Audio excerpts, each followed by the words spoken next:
देखिए, आज हम लोग सेट्स समुच्चय के बारे में जानेंगे। व्यवहारिक जीवन में अक्सर हम यह देखते हैं कि 6 कप का सेट ऑफ बुक्स। तो हम सेट शब्द का प्रयोग करते ही रहते हैं। अब इस सेट का मतलब होता है, एक तरह से समझिए, कलेक्शन, है ना, संग्रह, या इसे हम लोग एग्रीगेट। अब एग्रीगेट का अर्थ कुल होता है, कुल समग्र से, सकल से, लेकिन एक अर्थ जो है संग्रह करना, कलेक्शन यानी संग्रह।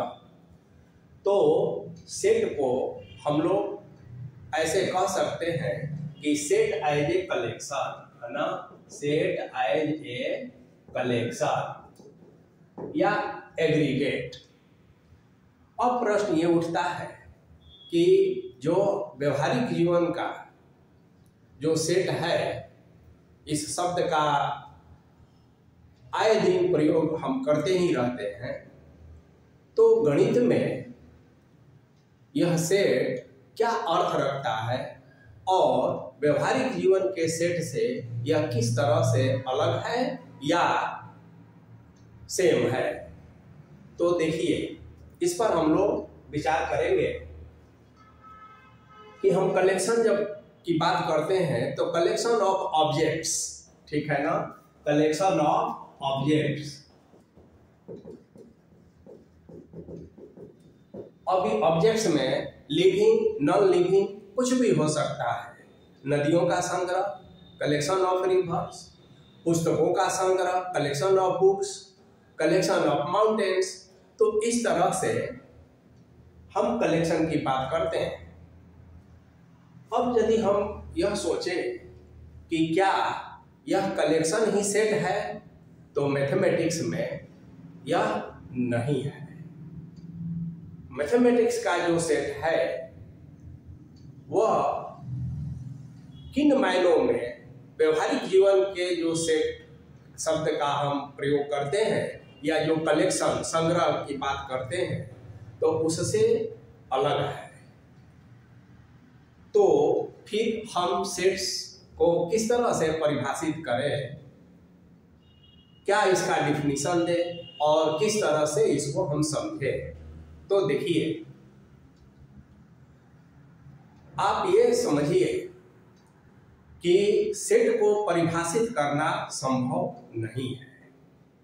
तो सेट इज, जो मैथमेटिक्स का सेट है, तो सेट इज अनडिफाइंड, है ना, सेट इज अनडिफाइंड, हम ये कहेंगे।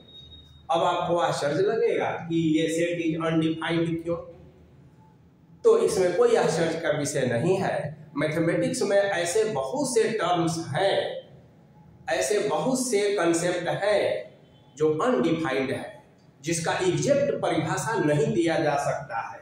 जस्ट लाइक, देखिए, जस्ट लाइक पॉइंट, है ना, माने बिंदु, लाइन, रेखा और प्लेन, समतल, इन ज्योमेट्री ये परिभाषित नहीं होता है।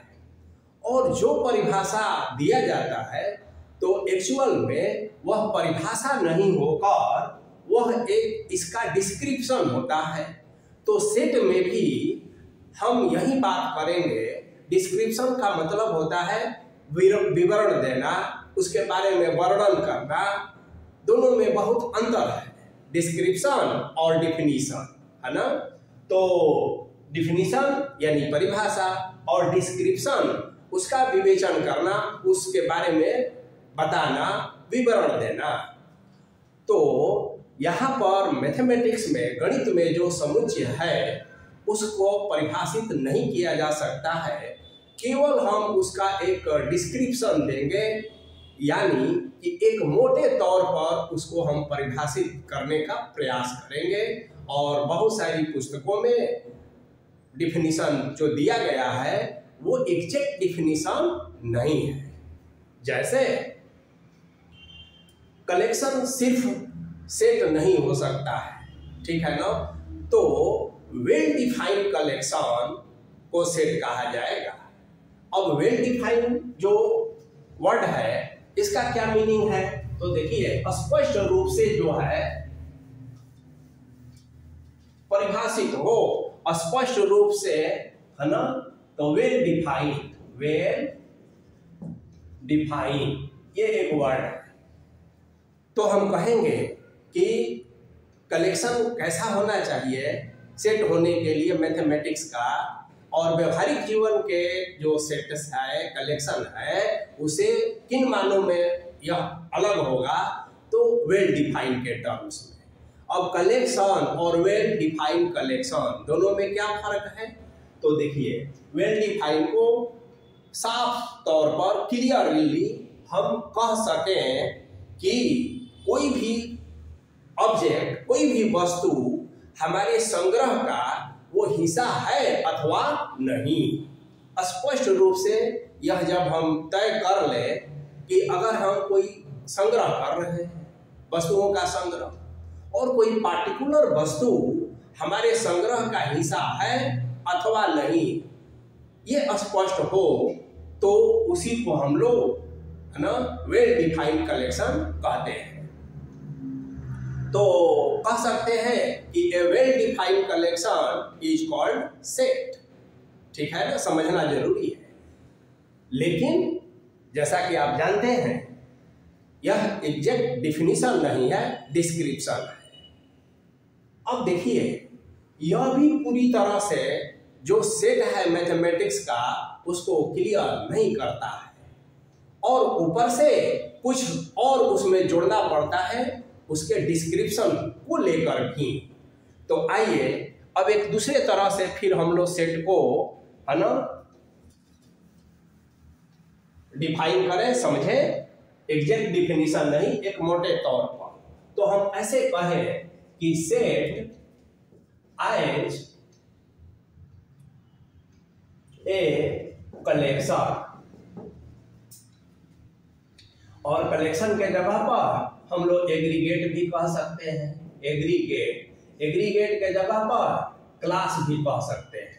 तो set as a collection of objects, है ना, collection of objects which are, है ना, डिस्टिंक्ट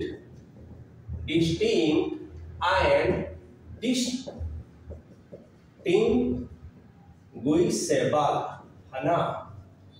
अब देखिए यह जो डिस्क्रिप्शन हम दे रहे हैं, तो a well defined collection of object से ये थोड़ा और सुपर है और बढ़िया है, और जो मैथमेटिक्स के सेट है उसको स्पष्टता से जो है और यह व्यक्त करता है।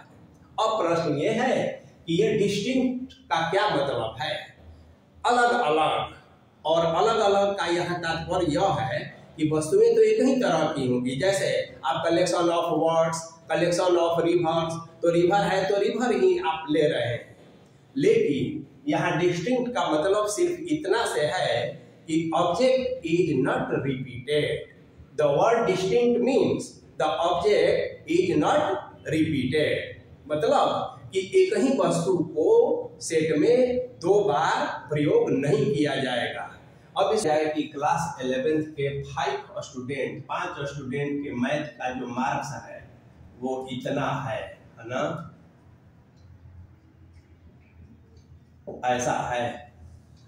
तो यह एक कलेक्शन हुआ, और इस कलेक्शन को यदि हम सेट के रूप में लिखना चाहें तो इस डिस्टिंक्ट का मतलब क्या हुआ कि इसमें का एक भी कोई मेंबर रिपीट नहीं होगा। तो हम लिखेंगे इतना, इतना और इतना। अब देखिए ये एक सिंपल कलेक्शन है, तो इसमें 5 है क्योंकि 5 विद्यार्थी के मार्क्स का है कलेक्शन, और इसमें जो है चूंकि 30 जो है यहाँ पर 2 बार आ रहा है, तो जब यह सेट बनेगा तो यह 2 बार नहीं होगा, एक ही बार लिखा जाएगा। और सेट का अपना नोटेशन जो होता है आगे हम बताएंगे, तो वो ये सेट हो गया। तो इसीलिए set as a collection of objects which are distinct, तो distinct क्लियर हो गया। and distinguishable, अभी distinguishable क्या होता है? इसका मतलब होता है कि स्पष्ट रूप से आप ये कह सकें कि कोई एक पार्टिकुलर ऑब्जेक्ट है ना आपके कलेक्शन का हिस्सा है अथवा नहीं। जैसे वेल डिफाइंड शब्द का आपने प्रयोग देखा, उसी तरह से यह डिस्टिंग्विशेबल है। अब इसको ऐसे समझिए कि मान लिया जाए कि एक फैमिली है, इसमें 4 मेंबर है, F1, F2, F3 और F4, है ना। तो ये मेंबर है, आप कलेक्शन किए हैं, संग्रह किए हैं, परिवार के सदस्यों का संग्रह किए हैं। अब एक पार्टिकुलर कोई व्यक्ति को आप लीजिए और आप कह सकते हैं कि वह व्यक्ति आपके परिवार का सदस्य है अथवा नहीं। तो दो ही बात होगी, या तो सदस्य होगा या सदस्य नहीं होगा, तो यह कलेक्शन सेट होगा। लेकिन कभी कभी ये स्थिति आती है कि भ्रम की स्थिति रहती है, स्पष्ट रूप से कहा नहीं जा सकता है कि इसको हम रखें या नहीं रखें। जैसे एक उदाहरण के द्वारा समझिए, मान लिया जाए कि एक हम कलेक्शन करते हैं कि collection of all intelligent students of class 11, ठीक है ना, 11वीं में पढ़ने वाले सभी विद्यार्थियों का संग्रह। तो सभी 30 विद्यार्थियों का संग्रह, दोनों दो बातें हुई। तो देखिए, जब हम कहेंगे कि क्लास 11th में पढ़ने वाले सभी विद्यार्थियों का संग्रह, यानी collection of all students of class 11th, तो इसमें कहीं कोई विवाद नहीं है। जो भी पढ़ने वाले हैं सबका हम कलेक्शन करेंगे और वह सेट हो जाएगा, क्योंकि वह डिस्टिंग्विशेबल है और डिस्टिंक्ट है। अब देखिए, डिस्टिंक्ट माने एक विद्यार्थी को आप रिपीट नहीं करेंगे। अब देखिए एक दूसरा उदाहरण जो हम लिए कि the collection of all intelligent students of class 11।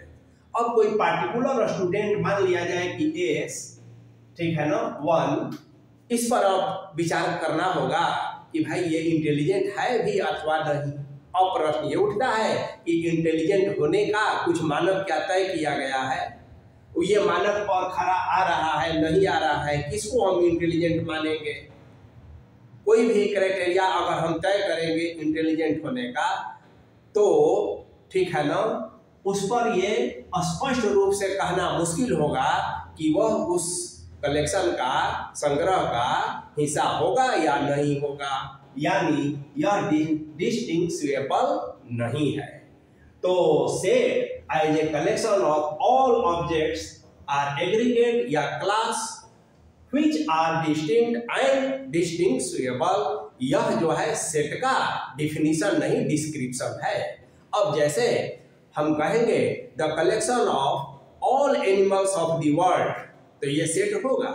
और कहेंगे कि collection of all dangerous animal of the world, तो ये सेट नहीं होगा, क्योंकि डेंजरस का कोई क्राइटेरिया, कोई मानक तय नहीं किया गया है। कोई शेर से भी नहीं डरता है और कोई मकड़ी से भी डर जाता है। तो ये सेट को ऐसे आपको समझना है। अब नेक्स्ट क्लास में हम लोग सेट का रिप्रेजेंटेशन, है ना, सेट का निरूपण कैसे करेंगे और फिर कुछ आगे की बात हम लोग पढ़ेंगे। आज के समय में सेट का प्रयोग जो है गणित के सभी शाखाओं में तो हो ही रहा है, हमारे जीवन के हर क्षेत्र में इसका प्रयोग किया जा रहा है। नेक्स्ट क्लास में हम इस पर भी थोड़ी चर्चा करेंगे।